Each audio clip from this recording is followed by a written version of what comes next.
hermanos? Dice, amados, amémonos unos a otros porque el amor es de Dios. Todo aquel que ama es nacido de Dios y conoce a Dios. El que no ama no ha conocido a Dios porque Dios es amor. Y en esto se mostró el amor de Dios para con nosotros, en que Dios envió a su Hijo unigénito al mundo para que vivamos por Él. En esto consiste el amor, no en que nosotros hayamos amado a Dios, sino en que Él nos amó a nosotros y envió a su Hijo en propiciación por nuestros pecados. Hasta aquí la palabra. Sí, bendito eres, Padre Celestial, Señor. Te damos gracias, Señor, porque es un privilegio, Señor, poder estar delante del trono de la gracia, Señor. Te damos gracias, Señor, porque ahora podemos entrar al lugar santísimo, Señor, y estar con esa relación perfecta contigo, Señor. Porque a través de la cruz del Calvario, Señor, tú restauraste lo que se había roto, Señor. Y ahora podemos clamar a la Padre, Señor. Por eso en esta mañana, Señor, te invitamos, Señor, a que tú, Señor, toques los corazones de cada uno de los que estamos aquí, Señor. Queremos, Señor, que tu presencia lo llene todo, Señor. Que tú nos hables en esta mañana, Señor. Que tu Espíritu Santo, Señor, sea el que pueda darnos esta palabra, Señor, para que la pongamos por obra, Señor. Tú dices que de tal forma nos amaste, Señor, que diste a tu Hijo en propiciación por nosotros, Señor. Y como hijos tuyos, Señor, tú demandas que ese mismo amor lo podamos tener unos con otros, Señor. Por eso te damos gracias, Señor, y te pedimos, Señor, que nos ayudes en esto, Padre. Gracias en el nombre de Jesús. Amén. Vemos como el apóstol Juan nos está hablando del amor de Dios. Es el amor inimaginable que no nos podemos imaginar de qué forma nos amó Dios a cada uno de nosotros. Cuando éramos rebeldes, cuando no conocíamos a Dios, cuando estábamos destituidos de la vida eterna, cuando renunciábamos de Dios, y en esas circunstancias Dios nos amaba. En esas circunstancias Dios vino por cada uno de nosotros. Es inimaginable el amor de Dios hacia nosotros. Y podríamos estar todo el día hablando de amor.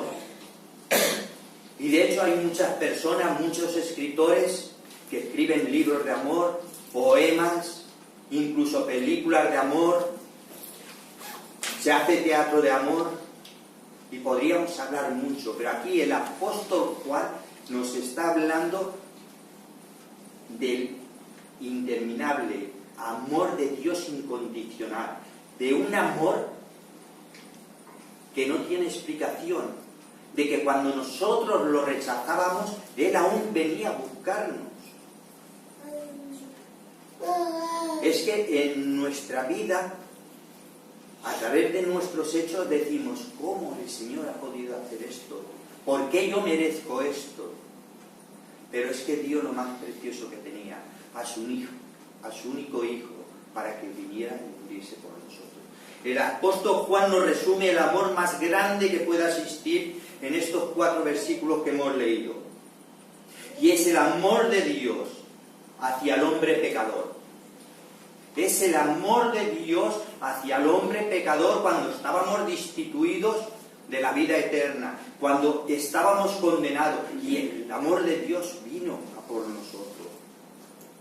Imagínate a una persona que te está haciendo daño, que está blasfemando de ti, que te está desollando, y que tú tengas que dar a tu hijo en propiciación por esa persona.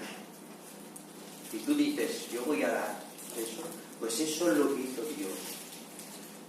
Eso es lo que hizo Dios por cada uno de nosotros. Que aunque realmente nuestras vidas estaban alejadas de Dios, Él vino a restaurar lo que se había roto. Esto nos dice que no podemos separar el amor de Dios de la cruz de Cristo. Que cada vez que pensemos en el amor de Dios hacia nosotros, tenemos que pensar en su Hijo crucificado, porque no se puede separar el amor de Dios de la cruz de Cristo, porque Él es el que hizo la obra perfecta. Él es el que mandó a su Hijo unigénito para restaurar la relación que se había roto desde el principio de los siglos. Y así como la ciencia para entender la vida necesita un microscopio para ver el microorganismo de nuestro ser, o un telescopio para entender la grandeza del universo, de la misma forma nosotros, para comprender el amor de Dios, necesitamos verlo a través de la cruz de Cristo. No hay otro camino. No podemos verlo de otra forma, porque es el que murió por ti y por mí. Es el que vino a rescatarnos de la esclavitud donde estábamos viviendo. Él es el que rompió las cadenas que nos tenían atadas a nuestros delitos, a nuestros vicios, a nuestras vanas maneras de vivir.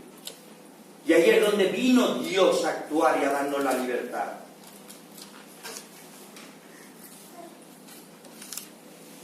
Dios vino a darnos un amor incondicional. Nosotros éramos en otros tiempos insensatos, éramos rebeldes, extraviados, esclavos de la carne, de la concupiscencia, de nuestros deleites. Vivíamos en nuestra malicia, nuestras envidias. Y dice que aborreciéndonos aún unos a otros.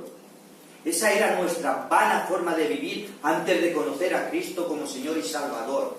Y Él vino a redimirnos. Él vino a buscar lo que se había perdido. Pero dice que cuando se manifestó el amor de Dios, nuestro Salvador, no por obras de justicia que nosotros hubiésemos hecho, sino por la misericordia de Dios, por el lavamiento de la regeneración y por la renovación del Espíritu Santo.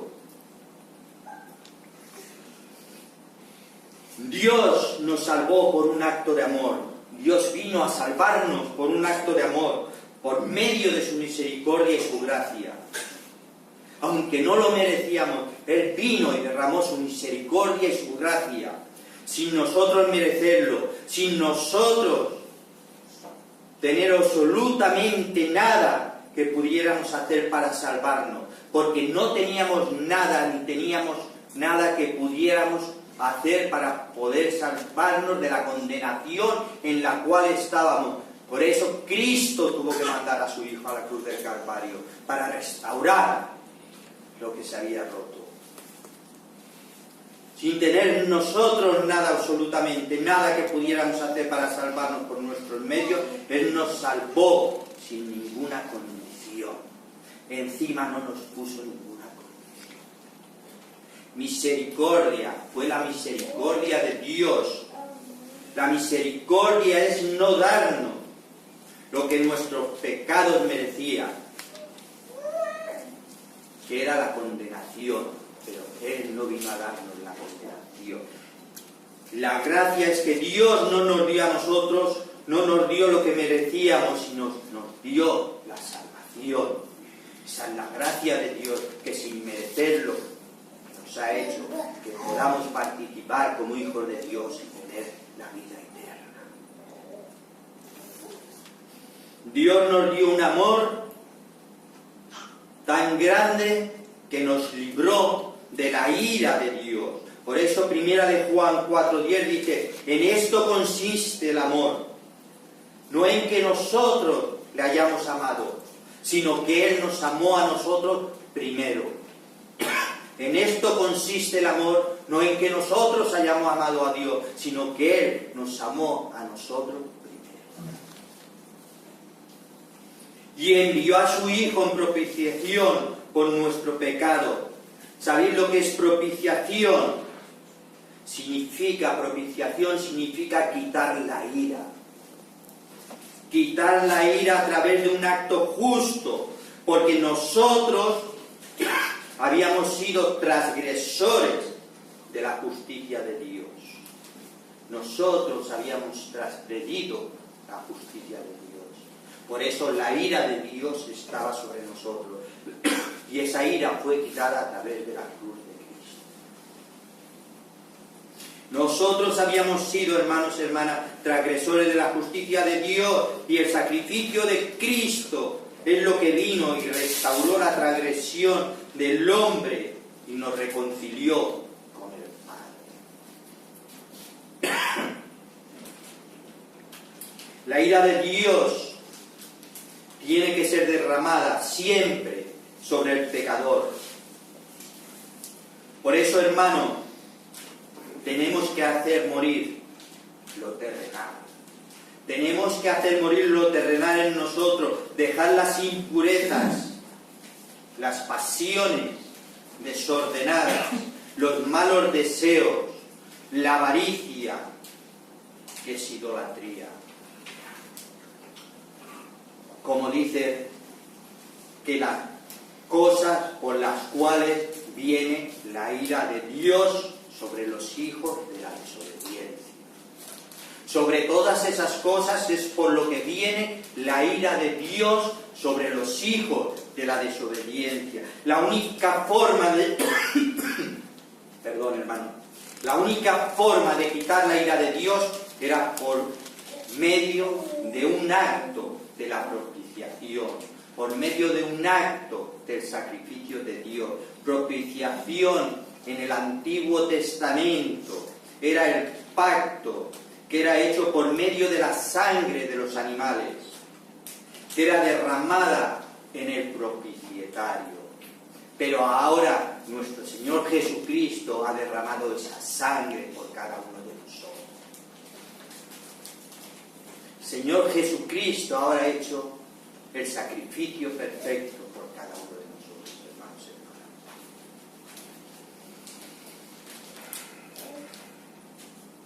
Es la sangre de Cristo la que lava todos nuestros pecados.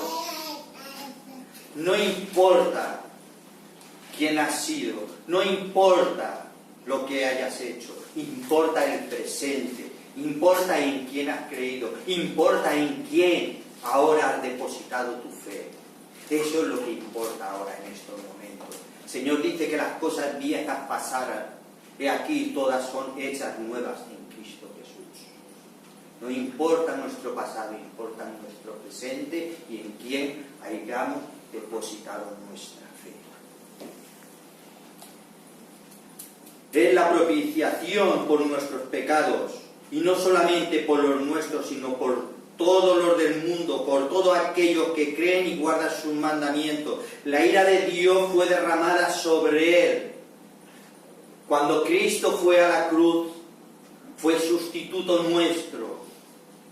Y todos nuestros pecados pasaron a él en la cruz del Calvario. Y ahí es donde la ira de Dios se derramó en la cruz, para que tú y yo podamos ser salvos de la ira de Dios.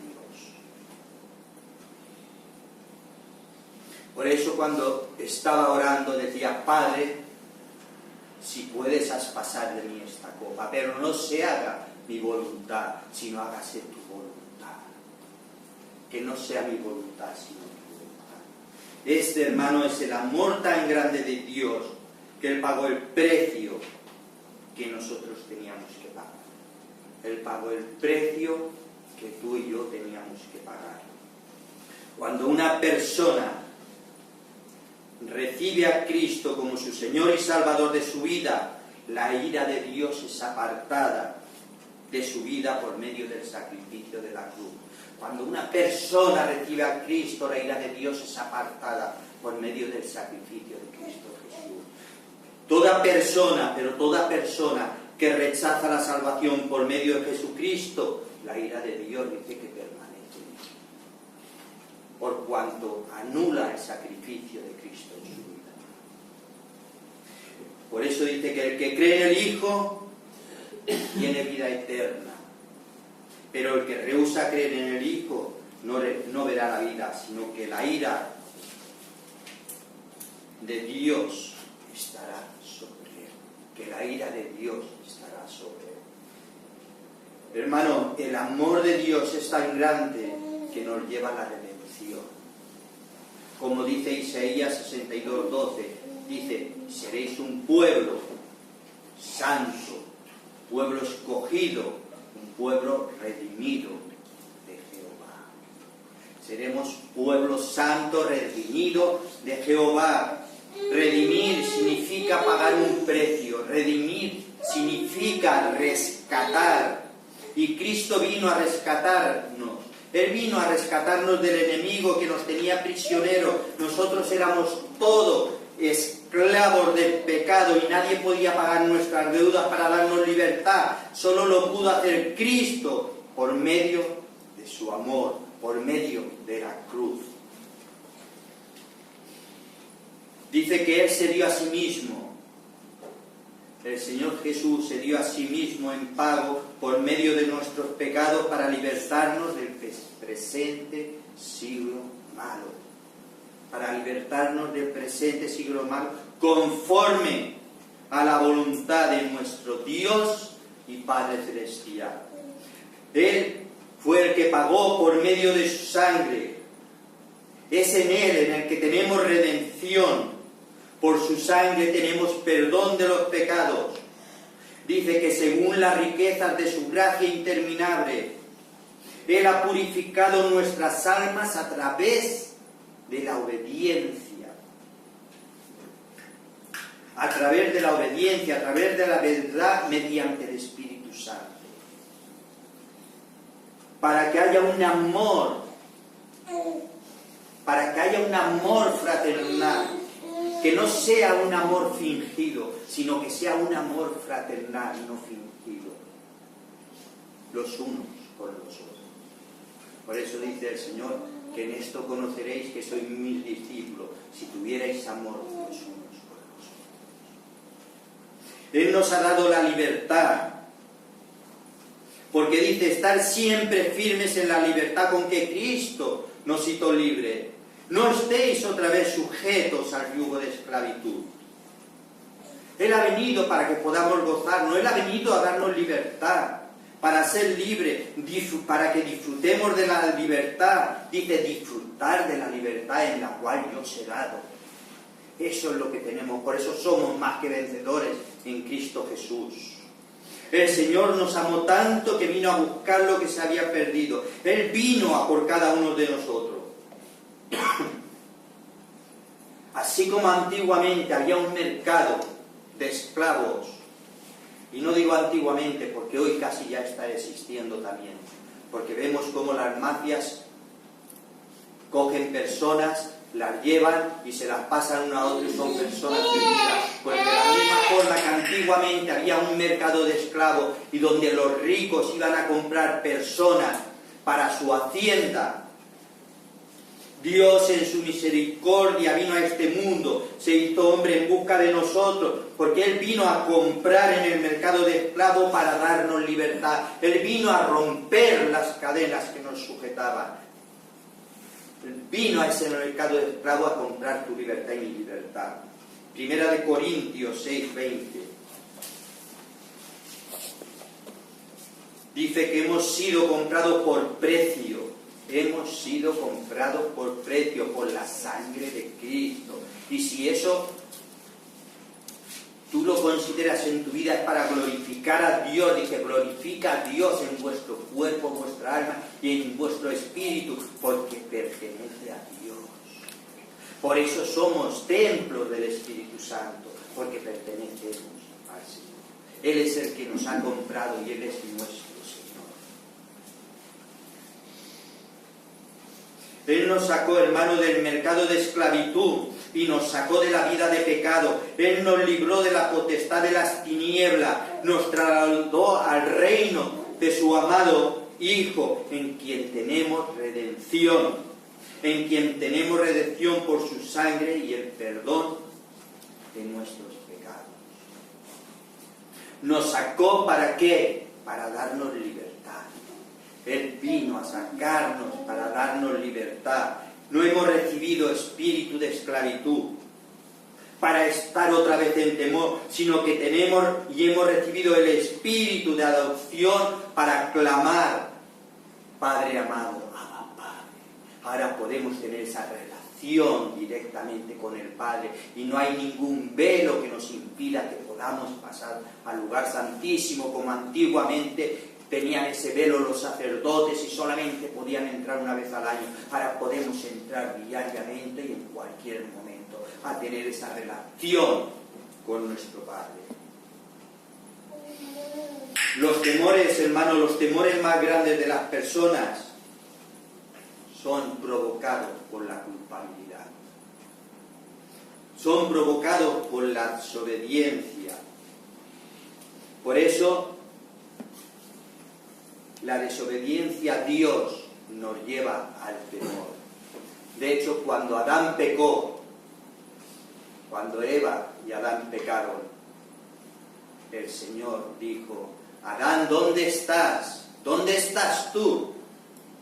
Y Adán tuvo que decir: oí tu voz, pero me escondí. ¿Acaso Dios no lo estaba viendo dónde estaba?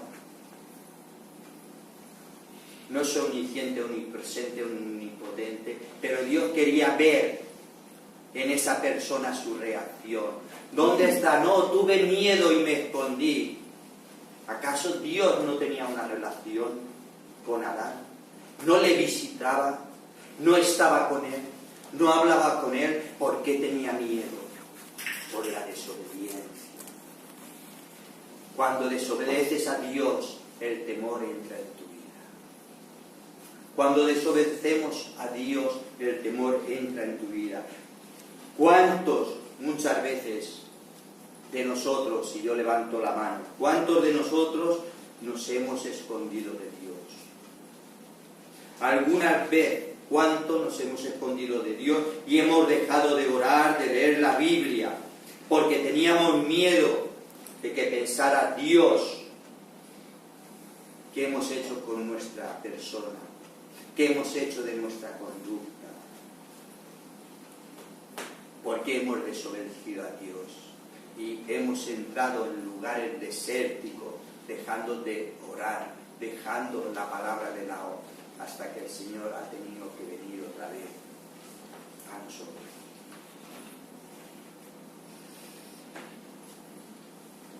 Por eso nos dice Proverbio 28:1, dice Proverbio 21, el impío huye sin que nadie le persiga. El impío huye sin que nadie le persiga. ¿Por qué? Porque hay temor de Dios, porque hay desobediencia. Dice, pero el justo está confiado como el león.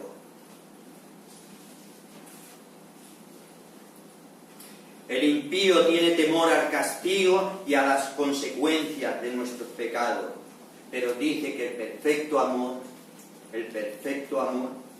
echa fuera todo.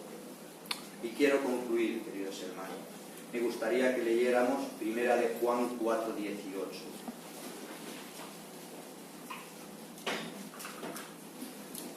Dice, en el amor no hay temor, sino que el perfecto amor echa fuera el temor. Porque el temor lleva en sí castigo, porque el que teme no ha sido perfeccionado. Donde hay temor todavía no ha sido perfeccionado en el amor de Dios.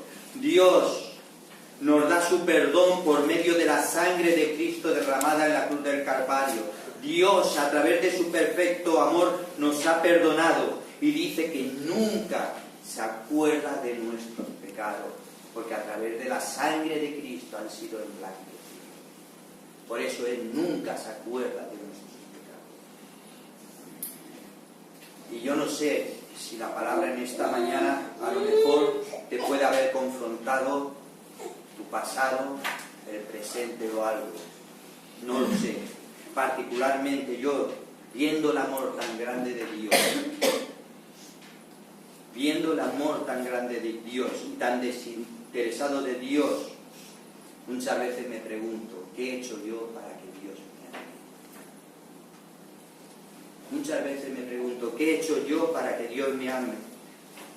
Cuando no lo conocía, cuando le he fallado, cuando vivía en la mentira, cuando rehusaba, y el Señor seguía amando. Yo no lo sé, pero es un amor tan fuerte que no podemos llegar a comprender. Por eso el Señor siempre en su palabra quiere que como hijos de Él, como hijos de Dios, podamos tener o imitarle el amor que tiene. Dice: un nuevo mandamiento os doy, que os améis unos a otros como yo os he amado, y en eso conocerán que sois mis discípulos. Si no amamos no podemos ser discípulos. Y vemos lo que le hemos hecho al Señor y cómo Él ha seguido amándonos. Y muchas veces nosotros, por cualquier tontería, por cualquier palabra, enseguida nos rebotamos. Ahí vemos la equivocación que tenemos. Y cuando hemos peleado, hemos desobedecido, y el Señor siempre ha estado ahí, amándonos. Siempre ha estado buscándonos por todos los medios. Y yo quiero dejarlo aquí. Y voy a invitar a nuestro pastor para que termine. Que el Señor bendiga a todos.